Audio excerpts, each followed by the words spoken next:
AC is one of the most important stats that exists in Baldur's Gate. By stacking it, you can basically become unkillable by having enemies miss all their attacks. But what if the enemies couldn't miss you? Can you beat Baldur's Gate 3 without dodging a single attack?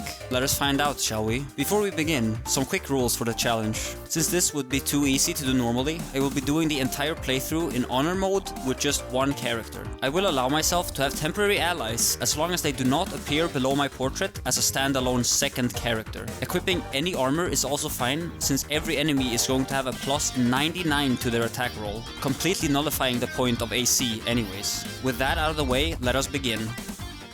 Out of every race available, I decide to go for Gnome of all things. With 0 AC, we might not be able to dodge any attack rolls, but we can still save things. So using the innate advantage the Gnomes get on Intelligence, Wisdom, and Charisma saving throws is very good. Proficiency in history checks does not really do anything, and we are eventually going to get to speak with animals anyways. So we go for Deep Gnome for advantage on stealth checks and 24 meter dark vision. Now, as for our starting class, since we cannot dodge anything, we immediately need to take as little damage as possible. So Barbarian, for the resistance to physical damage, seems like the only logical choice. As for attributes, I start 16 strength and 16 constitution. The AC we normally would get from Dex won't matter, but it's still really nice for the initiation bonus. We leave intelligence at 8, as there won't be any int saving throws for a while. We start our adventure by getting us and meet up with Lae'zel. Lae'zel accidentally falls off a cliff, and I free Shadowheart, who is going to help us with one thing before leaving. We approach the helm and fail the first command. Second one works, and just like that we acquire the Everburn Blade, a huge damage bonus early on.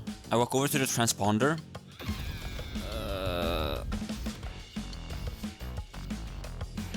As I said, I use the transponder and grant Shadowheart a merciful death.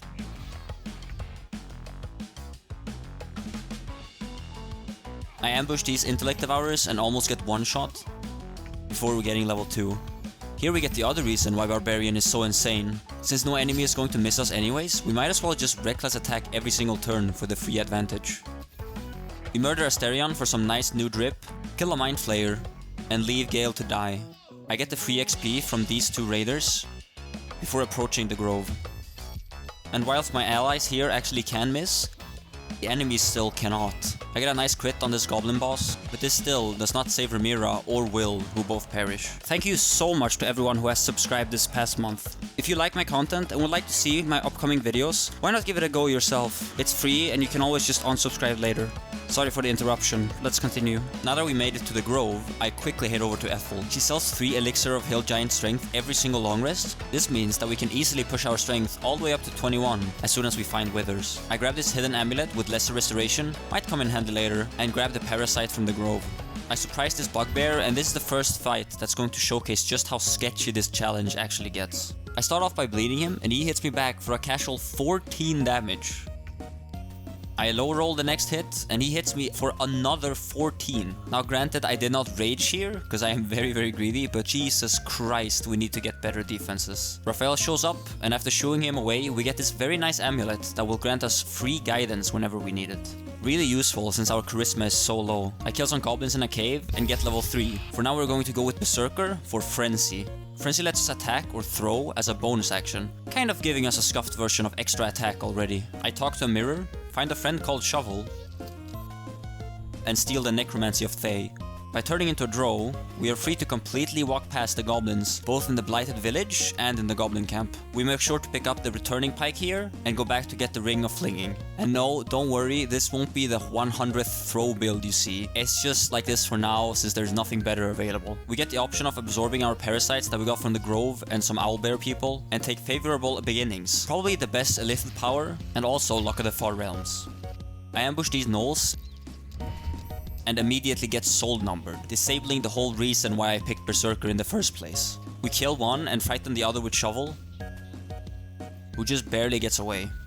I managed to save the second soul offering, but the ranged gnolls are still extremely scary. It first hits me for 8 damage, through rage by the way, and then for another 13 damage.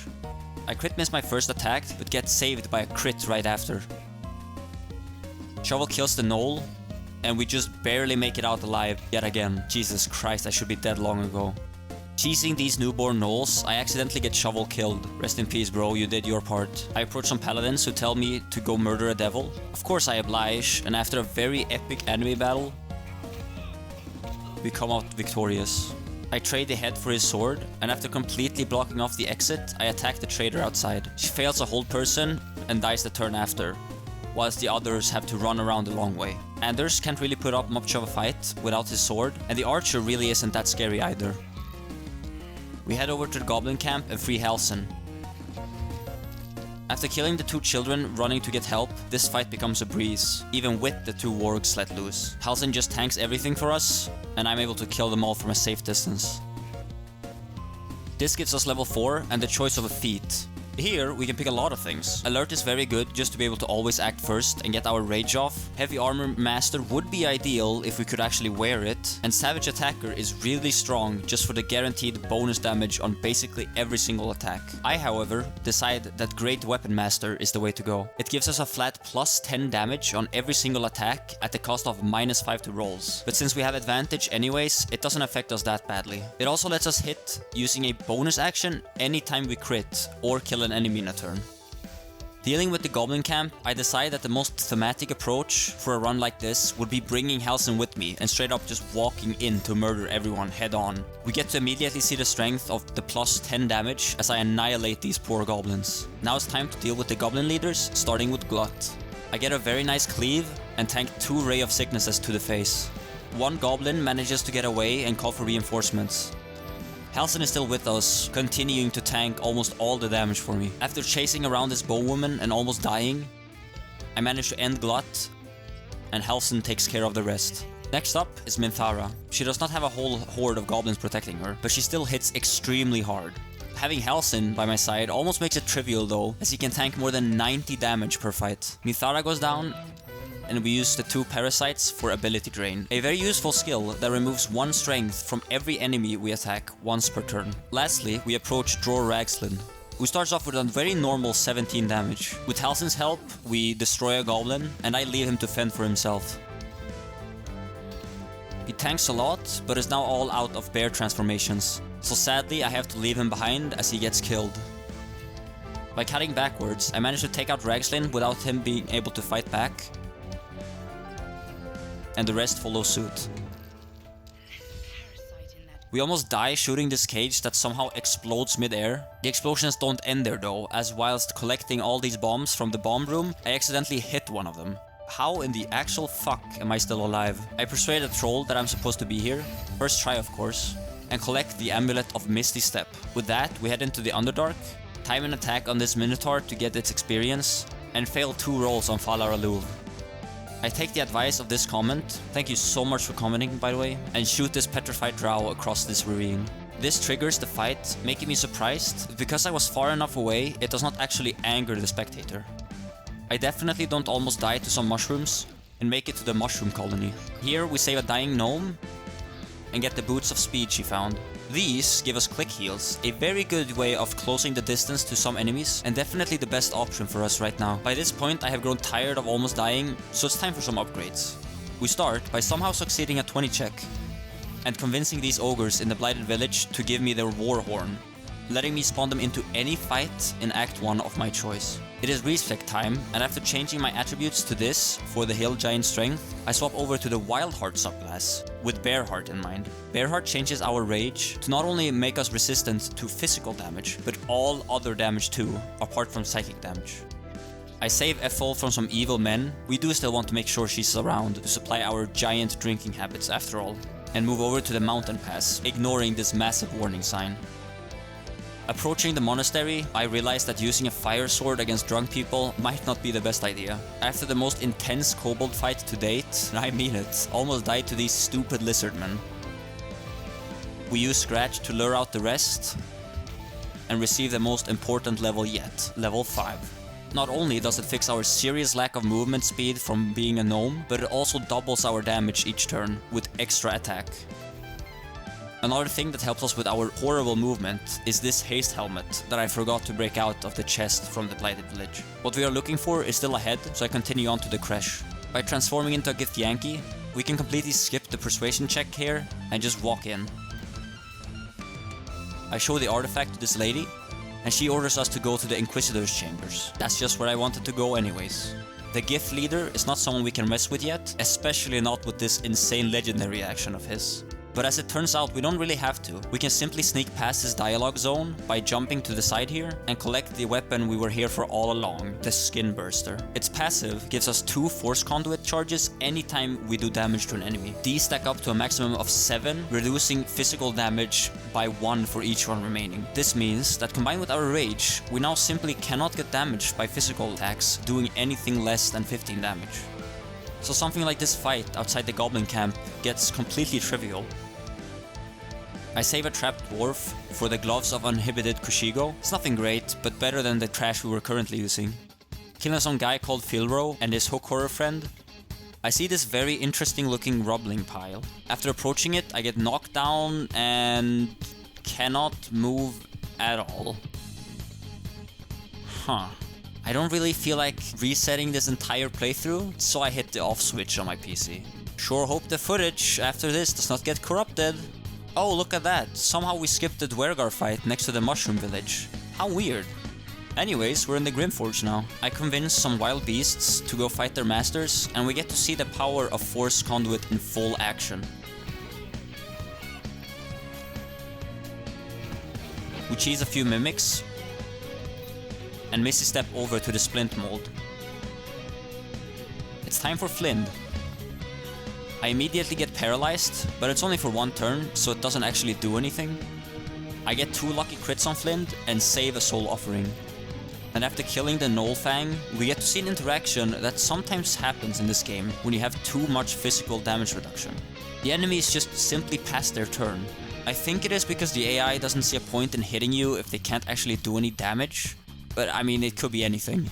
So this fight is now just a 1v1 with Flind, and she doesn't stand a chance. I failed to make these people give me their shipment willingly, so I'm forced to resort into killing them. We pick up the parasite from Flind and unlock Shield of Thralls for that very nice free temporary HP. Lockpicking this chest, we find an iron flask. It will come in very handy later down the line. Halsin shows up dead in camp now, and he's nice and toasty for some reason.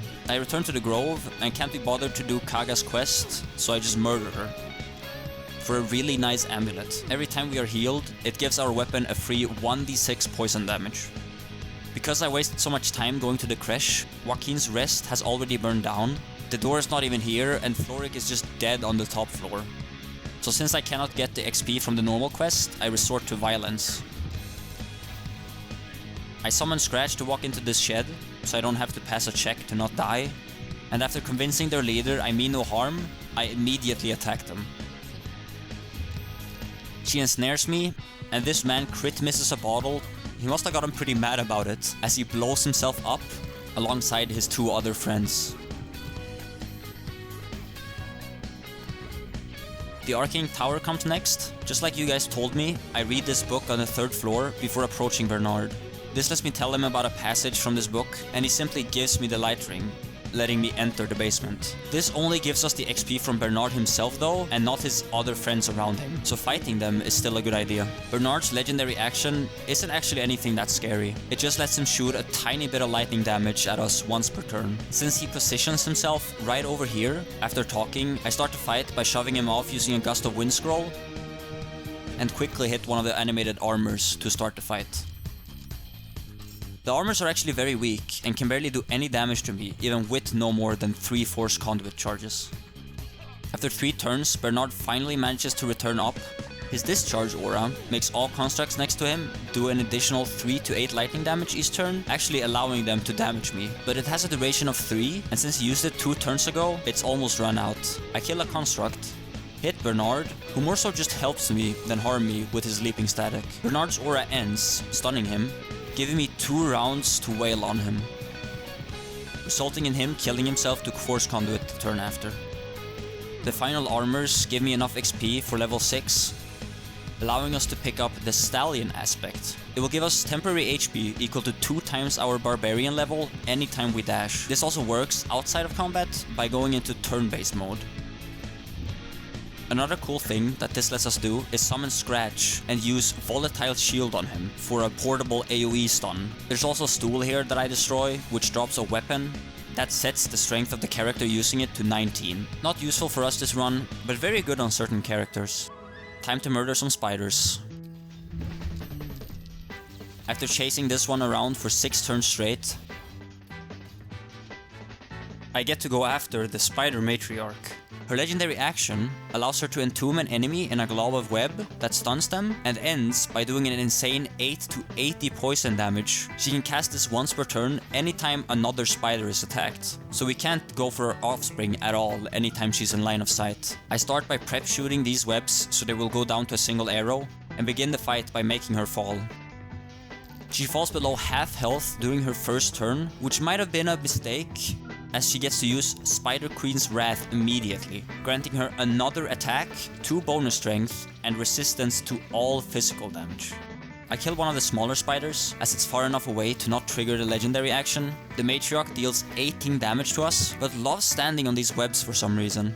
So after tanking some hits from these smaller spiders, we destroy the web below the spider lady yet again, proning her, letting me kill a few more spiderlings. Since she is now stuck below, I am free to kill as many as I want, as the attack cannot hit me while I am out of sight. For some reason she wastes even more turns, letting me kill all her children before finally going up to attack me. I get in some decent damage, and she goes and spawns in even more spiderlings. After a final round of getting beat up by the small spiders, I make sure to kill her using my own weapon and not fall damage, as sometimes fall damage can cause enemies that die to not grant any XP at all. We pick up the Dark Amethyst and insert it into the Necromancy we found earlier.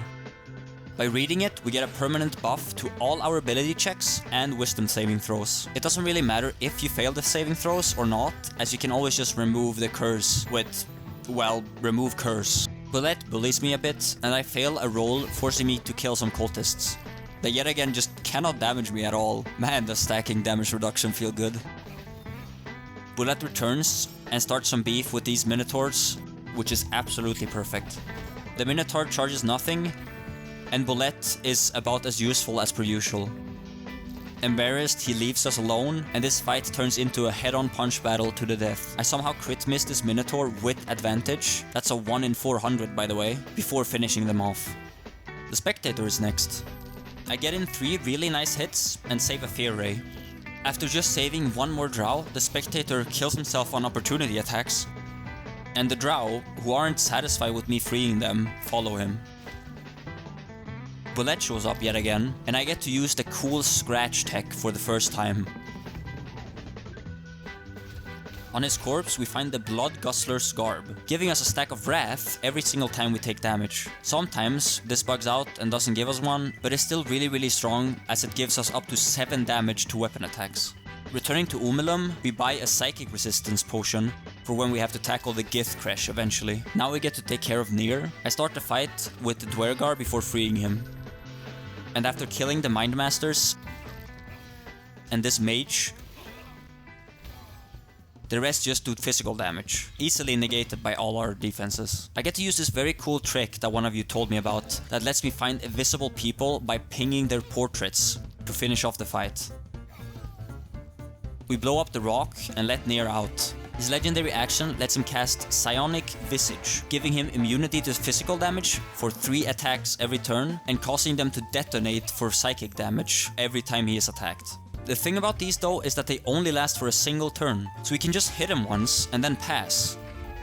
Thanks to our massive defenses, we easily outlast him and take him out. I remove his head and collect the Disintegrating Nightwalkers. These shoes will be crucial as soon as we get into Act 2. I kill a few surprisingly strong slimes and head up to meet the gnome Philomene. She has a giant barrel of rune powder, and after a bit of persuasion, she says that she can part from a tiny vial of it. I want it all though, so after the dialogue ends, I stop her from leaving and kill her on her way out. On her corpse we find the rune powder barrel that deals an insane 50 to 120 force damage. We head back to Ethel's paradise, then hit one of the sheep. This proves to be a massive mistake though, as he has hold person. I managed to save it after my first turn, but it still lets them get some insane damage in on me. Luckily, the hold person guy wastes his turn dashing, and the multi-strike guy just passes his turn. He tries getting me again, but thanks to the advantage granting by the known trait, we save it. This guy just does not run out of them though, so he gets me again. Thankfully, the 2 melee damage dealers are already dead, so it doesn't really result in anything. I buy a final 3 strength pots from Ethel before attacking her, revealing her true hag form. We follow Ethel down into her basement, where we kill some masked servants and jump past all her traps. I use an invisibility scroll to pass the normal dialogue check and reveal Ethel with Volo's eye before freeing Myrina. Not feeling like losing my attack during the first turn of the fight, I just end the invis in front of Ethel and the fight begins. Ethel's legendary action lets her summon more copies of herself anytime a spell is cast, but since we're not a spellcaster, it won't actually affect us at all. Ethel's clones always use hold person on their second turn, so it's very important for us to make sure that we take them all out before then. I use a potion of speed and shoot 3 clones before approaching Ethel, as she absolutely loves running into opportunity attacks. Ethel wastes a turn, transforming into a copy of Myrina. I wonder which one's the real one. With all her clones dead, Ethel only uses a small damage claw attack and a vicious mockery every turn. Bringing her down to below half HP causes her to split into even more clones and go invisible. But thanks to the pink trick, I find her, and after tanking her 4th opportunity attack and getting shot by an arrow, the clones actually manage to hold person me. Very luckily, it's too late for them though, as Ethel already is on 10 HP and the fight ends with Ethel begging me not to kill her. By letting her go, we get a strand of her hair. It lets us pick a stat that we want to permanently increase by 1. I pick strength here, which might not make any sense since we're using strength pots, but it will become clear why we do this soon enough. In Ethel's workshop, we find a pot that will increase our strength by 2 until next long rest, and then permanently reduce it by 1. This of course is not good to use currently, we can always use it just for the final fight. I also pick up Bitter Divorce and resurrect Myrina's husband, keeping the wand for ourselves. It gives us a spell that we can use to summon a zombie companion for 10 turns. I plan to go deal with the Gith next, but they're not even here since I already went to the creche, and I can finally get to see what is on the other side of this bridge. Absolutely fuck all.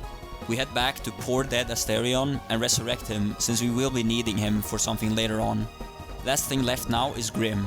I get surprised by some magma methods, and after killing a few, they manage to succeed at heat metal, forcing me to drop our weapon. We can use a very cool trick here though, to equip Returning Pike for free simply by throwing it. Time for by far the hardest fight in Act 1. I jump over to the middle, and Grim positions himself perfectly to get squashed. I use a fly potion to reactivate the valve. I make sure to stand so that Grim will be under the forge again, and he does 30 damage to me through rage. That's a 60 damage crit. I get to bonk him yet again, and this summons a bunch of methods. He's not the only one with friends though, as we finally get use of the Ogre's Horn. I fly back, use another haste potion, and activate the valve again. The Ogres prove why they are the smartest race, and I go back into the middle to make sure that Grim doesn't run off to the side. After disengaging and pulling the lever for the 3rd time, he is still not dead somehow. Also, I took a break here and the lava bugged out, so unfortunately we all have to look at this ugly mess instead. Lump kills himself on a method, and Grim destroys the final ogre. After yet another haste pot, a luck crit, and tagging hits from Grim that do 50 and 32 damage respectively, we just barely manage to finish off Grim. Jesus Christ, honor mode is stressful. Finishing off, we sneak past these undead and make ourselves ready for Act 2. We meet up with the convoy, and after calling over the spider with our serious lack of music talent, we immediately turn against them the first chance we get. Karnus does not get a legendary action. He does, however, get an aura that gives all nearby allies, including himself, a 1d6 extra psychic damage to attacks. The one thing Bearheart does not protect us from. I use Scratch to stun these 2 orcs and kill the goblin. One of them still manages to rage, And so, while I am busy trying to deal with him, Carnage casually overkills Scratch by 34 damage and moves around killing the other Harpers. All that is left to do now is to brawl till death with him. And whilst his physical damage barely does anything to us, this psychic damage still hurts really bad. For some reason, he refuses to finish off the 1 HP wizard right next to me, who helps us with 3 magic missiles, before unfortunately dying due to standing too close. I missed 2 80% attacks in a row, before finally killing the spider for good. We immediately pick up the lantern he was carrying, and when the final Harper walks up asking us to give it to her, I decide that it would be easier to just keep it for myself. And thus, we immediately get to free the pixie and get protection from the entirety of Act 2. Level 7 that we just got only gives us a scuffed version of the alert feed. Might have to consider respecking. We approach Last Light, and some child that we never even spoke to or saw in Act 1 helps us get in. Thanks, I guess? If you're enjoying this video, why not subscribe? It helps me out a ton, and you can always just unsubscribe later. Anyways, let's get back to the video. Last Light has some very nice upgrades. Quartermassey Tally sells us the Cloak of Protection, who, since AC doesn't matter, only gives us +1 to saving throws, but it's still better than the nothingness we just had. Damon is going to be way more useful. By giving him a couple of Infernal Irons we found along the way, he gives us the entire flawed Helldusk set. The gloves are a nice temporary upgrade for the 1d4 fire damage, and the helmet easily outclasses our current one with a +2 to all saving throws against spells. He of course also sells the insane Darkfire shortbow. Since we are Bearheart, it won't do much right now, but later when we respec, it's going to be very necessary. I talk to Jaheira and head into this little bedroom, where, after succeeding a perception check, we find the Snowburst ring. It creates a circle of ice around anyone we hit with cold damage, and will be extremely important very shortly. We need Last Light to be safe, and since this is honor mode, we cannot guarantee Isabel's safety, so I just simply leave. Some crows kill themselves on us, and we arrive at Moonrise. The trader from the Goblin Camp is back, and she sells the Drake Throat Glaive. Its skill, Draconic Elemental Weapon, lets us imbue it with +1 to attack rolls and a 1d4 of our choice till long rest. Very importantly, this does not only work on itself. By dropping the Skinburster on the floor and equipping the glaive, we can buff it instead. And by picking cold damage, our 3-item combo is now ready. Anytime we hit an enemy, it will create a ring of ice around them, thanks to the cold damage on our weapon and the Snowburst ring. This will possibly make them and anyone next to them fall over. The disintegrating Nightwalkers we got from near also prevent us from falling, so we are free to traverse the ice as we please. We meet Kethric, who is as mad as ever, and head back to the camp to a very beat up Asterion. I take him to this drow, who first brews us a potion that gives us +3 to sleight of hand and the knock spell until long rest. By convincing Asterion to bite her, we also get the potion of everlasting vigor, giving us a permanent +2 to strength. I decide that we no longer need Asterion, so after telling him to go to camp, I try murdering him. But he just keeps walking. I guess vampires really are immortal, huh? Anyways, with this now permanent +3 to strength, I respec over to this stat line. This will still give us +5 to strength checks, but very importantly free up the potion slot, letting us drink other way better things than Hill Giant strength. I also decide that going for Fighter, for Second Wind, Great Weapon Fighting, and Action Surge simply is better than the pretty useless level 6 and 7 we put into Barbarian. Right away, we get to see the power of our Snowburst combo on the resurrected Harpers we got murdered earlier. I kill a few teleporting measles and some dogs who just keeps critting me every single attack. The Mason Guild's basement comes next, where after opening this hidden door, I somehow get stuck in it.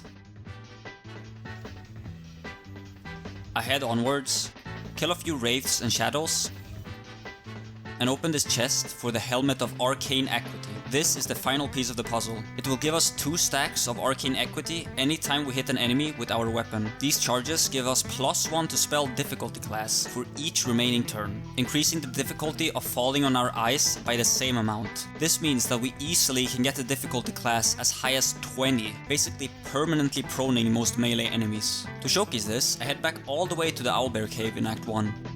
It has a legendary action that it can use the first time it is attacked to summon another owlbear. But legendary actions require a reaction, so if they are prone, they simply cannot use it. This works on every single boss with a legendary action in the game.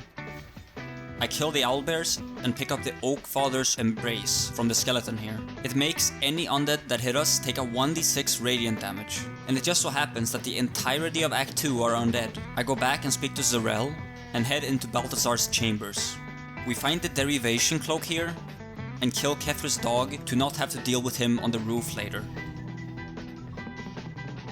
We run into Arabella and kill some shadows she trapped before taking the back entrance to the House of Healing. In this chest, we find the Poisoner's Gloves. These force any enemy we hit with poison damage to succeed a Constitution save or get poisoned. Using these in combination with the Derivation Cloak and the Broodmother's Revenge creates a nice little loop that heals us for 1d4 most times we hit an enemy and refreshes the poison duration on our weapon from our amulet. I kill some slimes and find a Flesh Melter Cloak. This would be a great option if not for the fact that it only procs upon them hitting our actual HP and not any temporary HP we may have. We do the clowniest fight yet, where these zombies just keep falling over, and head out to have these Harpers do the exact same thing. It's just getting quite sad at this point.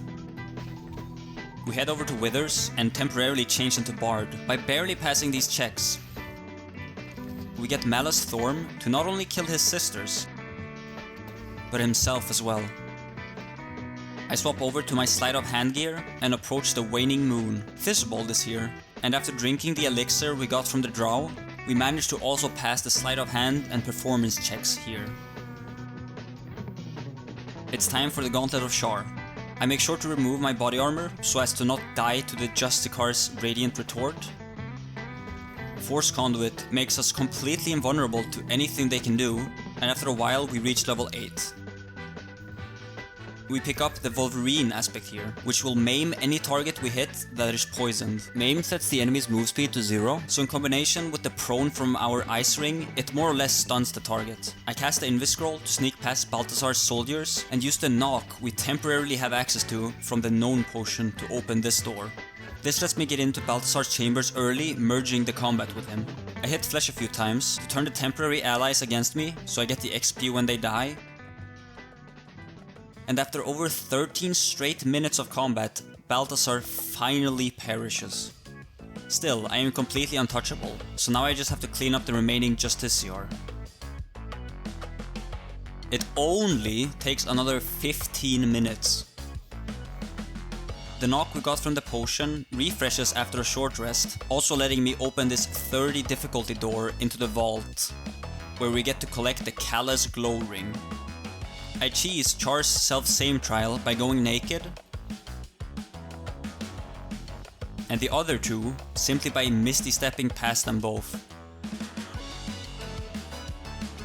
After going back to camp and getting Arabella's Shadow Entangle, I once again become a bard. This lets me, after approaching Urgir, get him to kill his servants, his big cat, and finally himself. Bards really are just on another level. We move on to Geringoth Thorm, and since we don't have 6000 gold, we will have to kill her the old-fashioned way. Her legendary action lets her try to turn a nearby target into gold every time we kill one of her skulls. For some reason this AoE is extremely small though, so avoiding it is very easy. I kill 2 skulls, and she just wastes her turn on some explosions on the floor.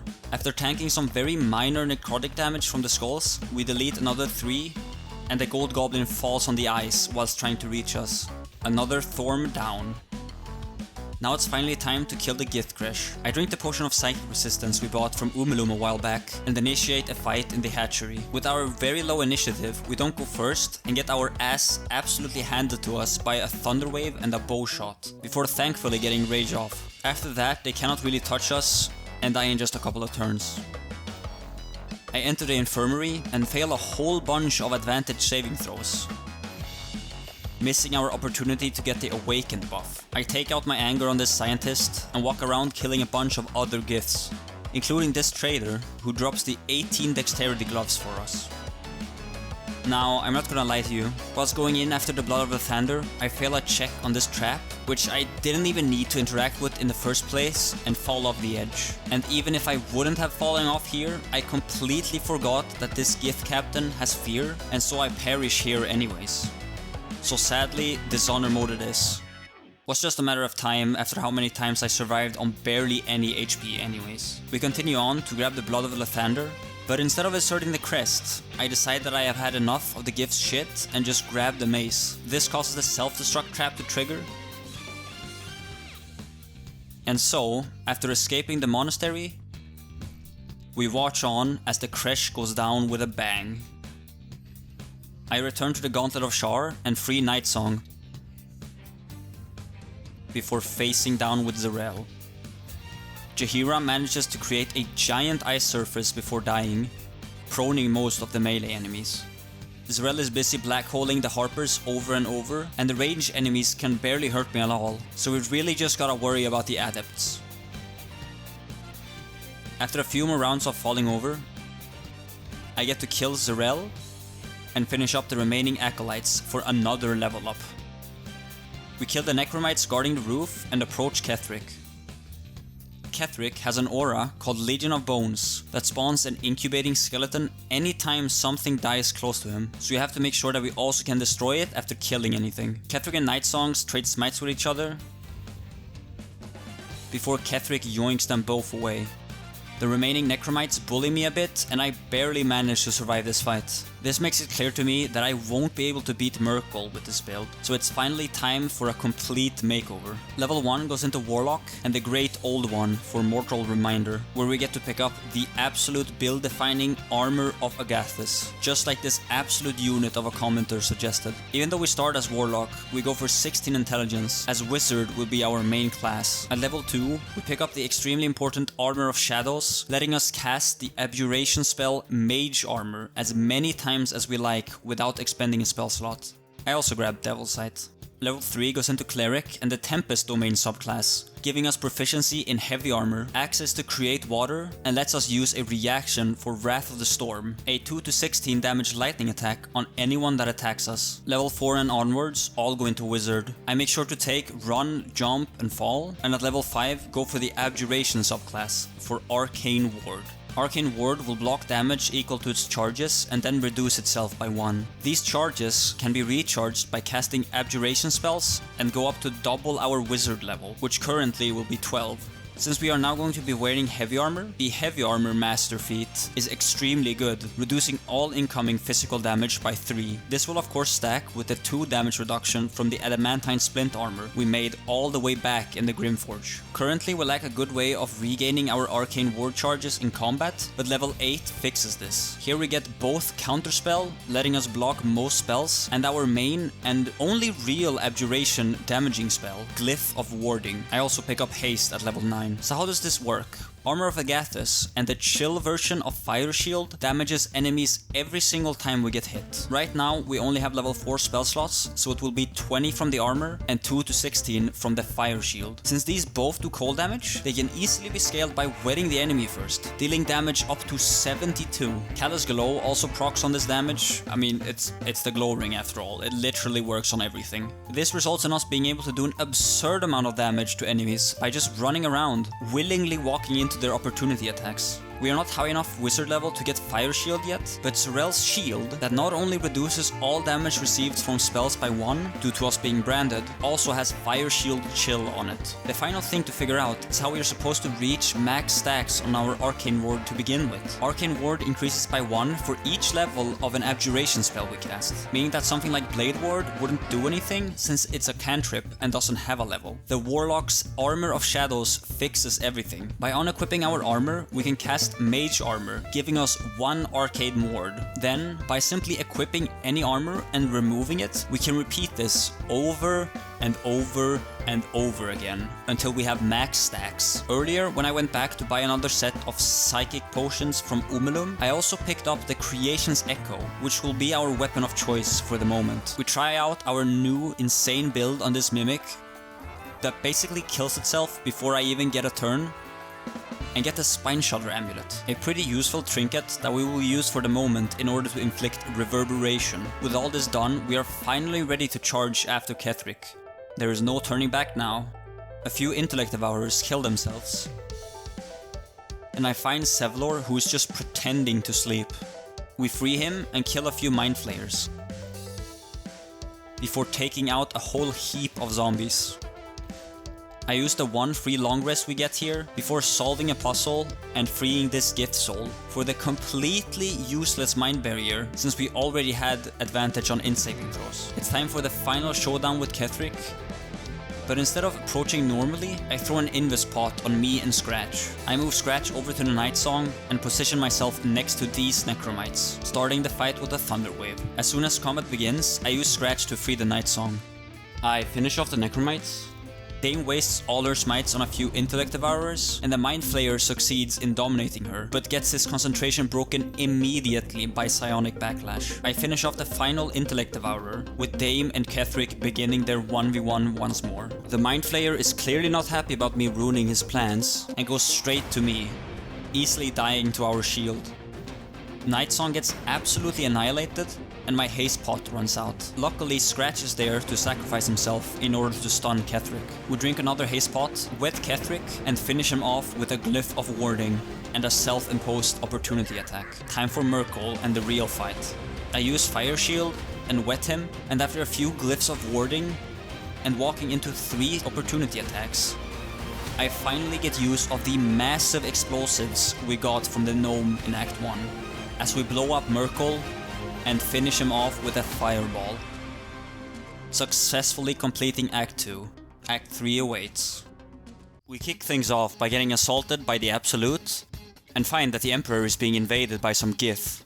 Without the setup from Armor of Agathis, all we can really do is run away. But somehow, my jump lands me right on top of this Gith, and thus, I almost get murdered by the very same one. Not all the Giths are cruel though, as 2 of the others just seem to take pity, skipping their turn, letting me barely slip away. And I mean barely, 2 HP left. I make it through the portal, use a short rest, and after making sure to get my armor up, I chug a few potions to top myself off. The first 2 Gith I encounter quickly kill themselves, and I make my way down to the Emperor. This fight is way easier than the one we just ran from. I am for all intents and purposes completely immune to anything they can do. And they almost kill themselves during the very first round. Realizing this, they instead try to go for the Emperor, bringing him down to half health. After a few Glyphs of Warding, just to top off my Arcane Ward, we swiftly delete one of them. The Emperor, who keeps getting focused, clearly gets fed up with them as he brings out the Chain Lightning, one-shotting 2 of them and allowing me to finish off the last one. Naturally, we accept the enhanced Tadpole's influence and use the Tadpoles we've collected to basically get all the upgraded Illithid powers right away. Exiting to Act 3, we stumble upon a mad real estate owner and some mercenaries. The first one does a nice 88 damage to herself during her very first turn, dying to an opportunity attack on the second one. The other melee man does not fare any better, and even though getting attacked 8 times has its drawbacks as we are completely out of arcane charges now, the remaining 2 are both exceedingly weak, and they go down without any issues. I find a strange ox in a shed, and decide to beat the ever-living shit out of it for a minute and a half. It's free XP after all. Making my way into the circus, I pickpocket the cheating ring from this genie, and manage to win his unwinnable jackpot. The prize is getting transported to a dangerous jungle filled with dinosaurs in the middle of nowhere. And so, after letting a dozen dinos snack on me, which I'm sure they immediately regretted doing, I beat up this chest next to the portal and get Nirolna. It returns to us anytime we throw it, with a nice bit of bonus AoE damage, glows all by itself, and most importantly, gives us a bonus 3 meter movement speed. A temporary, but still very good upgrade from Creation's Echo. While I'm at it, I expose the so-called Dribbles the Clown for the fake that he is, and while sitting back relaxing, watch on as the doppelgangers kill themselves. It never gets old. Reaching level 10, we get another level into Wizard, increasing our max arcane charges to 14, and extremely importantly, letting us cast Fire Shield, without the need to have Sorel's shield. I approach a Demented Fist, guarding the lower city, some actual nightmare fuel, and after failing to trick the Watcher, accidentally misclick, consenting to getting arrested.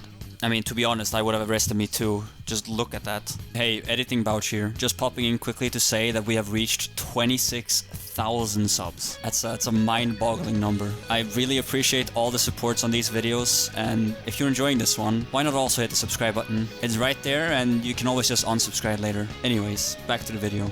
In order to get out of here, we have to solve this skull's riddles, which I, being my impatient self, of course fail. He still agrees to teleport me out, but instead of doing it quietly, leaves me just in front of the guards. We may not have any weapons, since they were confiscated, but we do get a nice free haste for escaping prison. Since we're a wizard, I used a very balanced wet-lightning interaction, and chase the final wizard down, killing him with the Displacer Beast illithid power. I think that's the first time I've ever used this. Anyhow, I reclaim my lost loot and escape back out, returning to the guards, this time making sure to click the correct option.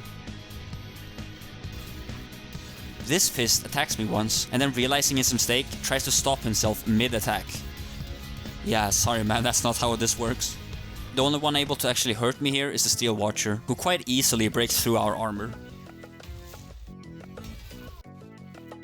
It takes a few turns of stalling, but eventually I also manage to bring him down. Ignoring both the guards on the bridge and Gortash, I head straight for the lower city, rushing over to Damon, who has the Armor of Persistence for sale. This is by far the best armor for us in the game, but it is extremely expensive, 14,000 gold, and right now I only have 5,000. So using one of the oldest tricks in the book, I respec myself to level 1, head back over there and give him a small amount of money. And just like that, we have a 58% discount on it, letting me buy it. This armor will be crucial in not letting large damage sources pierce our armor. It gives us permanent blade ward, in other words, halves all sources of melee damage. This, in combination with the fact that it has a -2 to all incoming damage, and we get a -3 from the heavy armor mastery, means that at this current level, anyone that does anything less than 39 melee damage will be reduced to 0. I return to the prison we just escaped from, activating the 2 dragon flames with a lightning spell, and proceed to take on Baldur's challenges. The first one is a survival test, and since our damage reduction is so high now, they don't even attempt to attack us as they just pass their turns. The second one is a chess puzzle, and while, let it be known, I do love chess, it's just more satisfying doing it this way. The third one involves beating up this guy called Suelto. Why? I don't know. Returning to the main hall, we get a nice free 5,000 XP and proceed right past this big dead dragon. Good thing it's dead and can't hurt us, as we pick up the Helm of Baldur. Since we lost immunity to crits from our chess piece, this one very crucially gives us it back. It also gives us +1 to all saving throws and makes us completely immune to stuns. Well, most stuns that is. It also heals us for 2 hit points at the start of every turn, permanently proccing our Broodmother's Revenge that I decided to re-equip here. Heading over to the Devil's Fee, we interact with a couple of items. Importantly, succeeding at least one of the Arcana checks. This lets us tell Helsik about our knowledge in otherworldly items, opening up her secret stock of items to us. In it, we find the Cloak of the Weave, a cloak that works just like the one we already have, but also grants us a +1 bonus to all spell DC and spell attack rolls. For some more XP, I head over to the Tsar Palace, making sure to eliminate all the rats and spawns on the way. I take out these extremely fragile servants, and after beating up an old skeleton that seems to forgot we are even there, I head into the room full of animals. Making sure to start the fight with a nice wet and black hole, we get to see the usefulness of Nurulna's splash damage.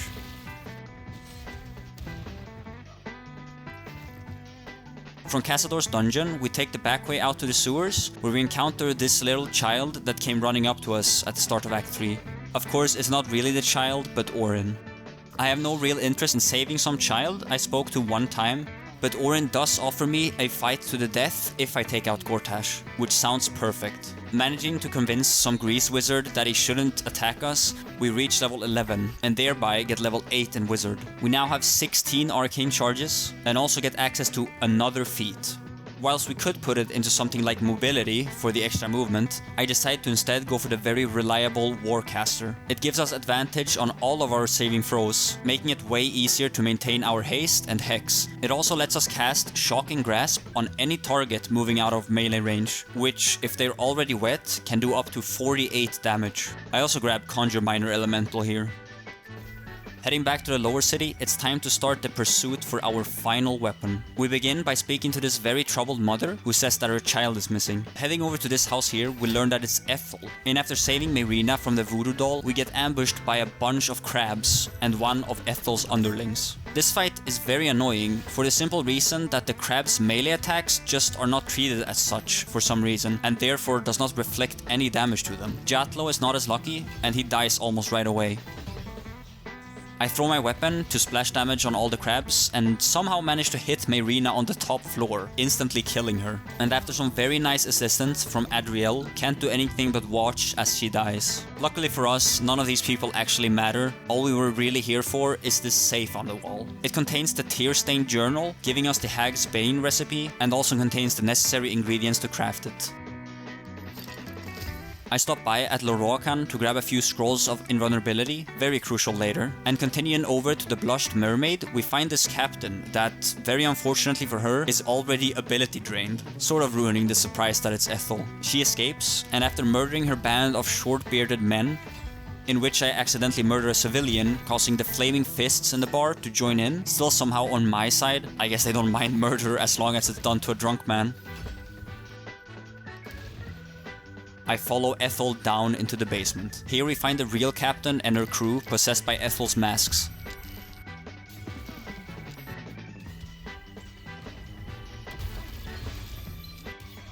And after ending them, we arrive at the heart of the Hag's lair. This fight has 3 Pearl Spore bells that keep Ethel alive. They also very annoyingly heal to full health at the start of every turn, and obviously being flowers cannot attack us in any way. So somehow we need to do 97 damage 3 times with our very defensive build. To accomplish this at all, we have to respec. I grab the Cantrip Bone Chill, which prevents our target from healing, and the spell Blight. Blight specifically always does its maximum damage to plants, also giving them disadvantage on the save.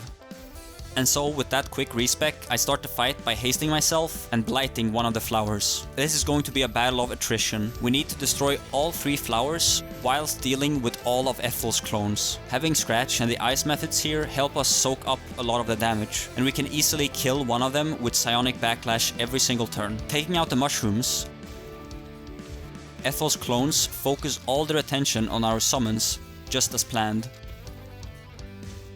But then I have the brilliant idea of casting Hex whilst being hasted. Excellent play as always by me. And so it comes down to us against Ethel and her 10 clones. Our final method successfully prones her before dying. And for some reason, it's like the clones are too scared to attack us at all, even though they had no problem doing so at the beginning of the fight. So all they do is just pass their turns. Being out of water bottles, I am forced to use the normal spell, triggering Ethel's legendary action. Doesn't really matter, she just spawns another clone, and she doesn't even go that far. As with the wet debuff, almost dies from a single opportunity attack. Another turn goes by of the clones just passing their turns, and I make sure to throw the potion we made at Ethel.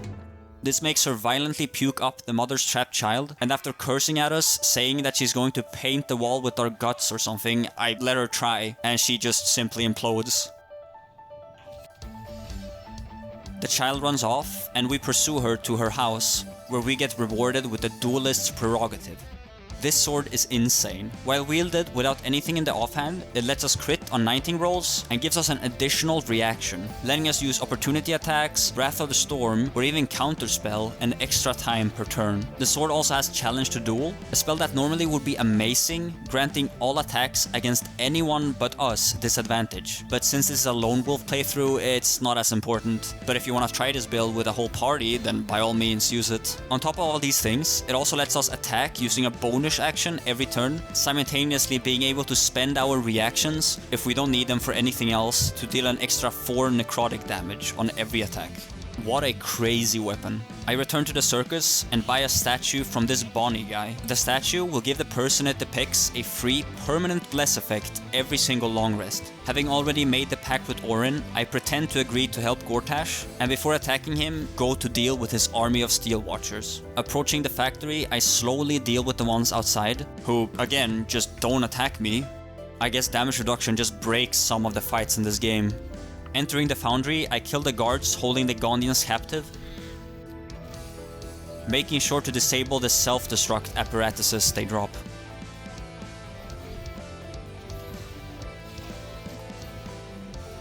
Down in the basement, I slam my head into another Watcher and begin yet another fight. Things don't end any better for these guards than the other ones, and after killing some Gondians that dared to join the enemy's side, we reach level 12. Honestly, this build is so fun. Just seeing all the enemies immediately implode as soon as they try to attack you, whilst yourself taking no damage, is so satisfying.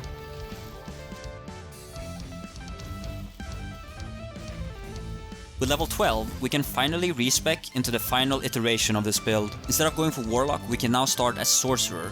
Making sure to keep our intelligence at 16, we go for the Draconic Bloodline, and through the White One, get access to Armor of Agathis, just like the Warlock. So why would we respec from Warlock then? Well, Warlock does not get the normal spell slots, and we won't really be able to use them anyway, so might as well just use Sorcerer for some normal ones. Level 2, we still put a level into Cleric, again for the Tempest domain, heavy armor proficiency, and create water. And with that, the next 10 levels all go into Wizard. We of course take the Abjuration subclass at level 4, at level 6 we pick up the heavy armor mastery feat, and at level 10 we get the Warcaster feat. Level 11 grants us our one and only level 6 spell slot, and the new level 12 gives us the feature that makes respecking like this at all possible. Improved Abjuration. Each time we take a short rest, it grants us half our arcane charges, 10 to be exact. This means that we can simply short rest once after every long rest and get up to full charges without needing to sit there and spam the Warlock shit. As for spells, most don't really matter, just pick whatever you like, as long as you make sure to take Longstrider, Counterspell, Haste, Glyph of Warning, and Fire Shield. With this respec done, we can now cast Armor of Agathis with a level 6 spell slot, bringing our reflected highest damage up to a staggering 96 every single time anyone attacks us with a melee attack. Oh yeah, and we now have 20 arcane charges, meaning that while at full stacks, they would need to do 50 damage in a single hit to at all damage us. With this respec done, I decide to go clear out the rooftop to prepare for the Gortash fight. And amazingly get counterspelled through the floor, angering the entire bottom floor. I am thereby forced to sit through minutes of just waiting for the enemies to slightly reposition, and decide to just run away and go finish the source of the problem. Normally, to get the code for shutting down the Steelwatch facility, we would need to go save the families of all the Gondians trapped in some super prison underwater. Luckily for us though, someone just miraculously killed this guy off screen. Wonder who that could have been.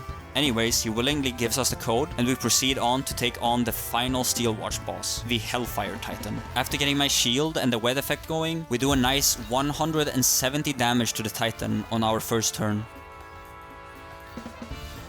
The Titan immediately goes into his defensive bulwark mode, gaining a 200 HP shield, also regaining 20 to 62 health each turn. While he's in this mode, there is really not much we can do to hurt him, so I just spend my turns hitting the smaller Watchers, until he goes directly into it again. 2 turns later, he finally decides to actually fight me. And after tanking a hit to the face, blasting him a few times with witch bolts, and triggering an attack of opportunity, we successfully trigger his self-detonation protocol. Normally, the way to deal with this would be to end him before he gets any turn, but there is also another option, simply moving away. He blows himself up, and I finish off the final Watchers.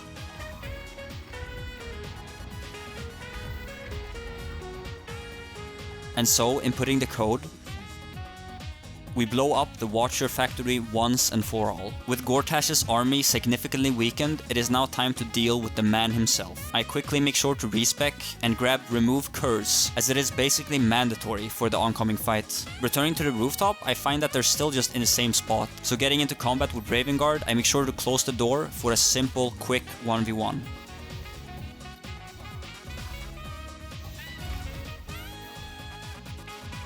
Topping off my arcing charges with a glyph, I approach Gortash. He starts off with a dazzling ray that looks way more impressive than it actually is. Making sure to enter his melee range, I activate Fire Shield and wet him. This guard makes the mistake of attacking me. Gortash also decides to give it a go, but quickly understands that he will need to bring out the big guns. Starting off, he tries to curse me with the Closed Fist of Bane. I don't particularly feel like tanking that though, so I use my one and only level 6 spell slot to counterspell it. Since cursing me didn't work, he decides to instead punch me, which as we know by now is not the greatest of ideas. Attacking him with a chromatic orb, his legendary action triggers.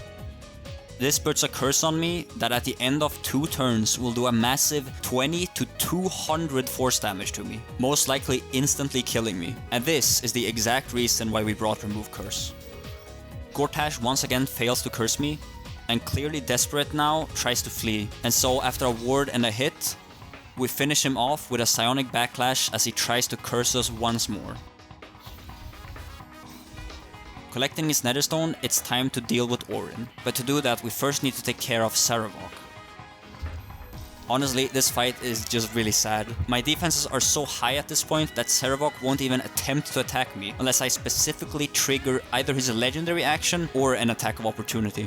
It doesn't make things any better that his underlings can't really help him either. 2 of them just have melee attacks, and the third one, whilst being annoying, can only prolong the inevitable. After managing to kill all the echoes, Sarevok fully powers up, but is still just too scared to attack us. So we have to give him some motivation. He finally gets to trigger his Deathbringer's legacy just as he's about to die, and I mean, well, it doesn't really do that much. Collecting the amulet, we can finally challenge Orin. Orin's legendary action lets her use Sanguine Lash once per turn after being attacked. If she's not attacked, the Bull of Baal will place a condition on a random creature, in this case always being me, making it so that if we do not kill an enemy, we will instantly die no matter what. And that might sound really scary, but all in all, it sounds way worse than it actually is. Since there's so many followers holding the ritual, there are plenty of targets for us to kill. Orin gets distracted fighting our summons, and I take out most of the ritualists using Thunder Wave and my water elemental. Without the Boon of Baal for unstoppable charges, Orin is now officially damageable. She starts off strong, fearing my elemental and breaking my haste, after which she resummons some of the dead cultists. The skeletons don't really matter though, they just die upon touching us anyways. After a few turns, where I trade hits with Orin, she finally runs out of her unstoppable charges. And after managing to take out our elemental, kills herself in just 2 hits. What a build this is. Collecting her Netherstone, there is only one thing left to do: confront the Netherbrain. I naturally fail every single roll, and after getting saved by the Emperor, join him to the upper city and the final area of the game. Not feeling like it's plausible for this build to take on the horde of enemies before the final fight, I simply haste myself and, using an invisibility pot, fly past it all. Interacting with the stock, we have officially reached the final encounter. Step 1 here is getting the Emperor and myself all the way over to the Crown of Karsus. To do this, I start by chucking a haste pot at him, allowing him to get all the way there in just 1 turn. Unfortunately, I get my Misty Step counterspelled by this Spell Plague after failing to stop it from casting Disintegrate that hits me for a balanced 51 force damage. I also managed to move up next to the Emperor and the Crown. Our helmet finally comes in clutch, preventing me from getting stunned, but the Emperor is not so lucky as he tanks a fireball to the face, getting downed by the crown itself. Thankfully, this is exactly why we brought the Globes of Invulnerability. Using one creates a sphere for 3 turns where nothing inside can damage or be damaged by anything. Helping him up, I watch on as the enemy tries in vain to somehow hurt us, and the Emperor finally gets to open up the portal just in time for the globe to disappear. Following him in, it is time to put an end to the brain once and for all. Since the brain cannot directly attack us, we are forced to bring out the very balanced lightning spells once more. I wet the brain, drink a haste potion, and start off with a 150 damage crit thanks to Luck of the Far Realms. In retaliation, I fail a save and get brought out of my haste, but due to the fact that I still had my turn active, I just lose this turn instead of the next one. I use the Emperor's one and only strong move, Chain Lightning, for a respectable 84 damage. Now with just half health remaining, the legendary action of the Netherbrain kicks in. Each turn, it will be completely immune to whatever damage type it took on its previous turn, meaning that since I hit it for a huge amount of lightning damage, it will be completely immune to that.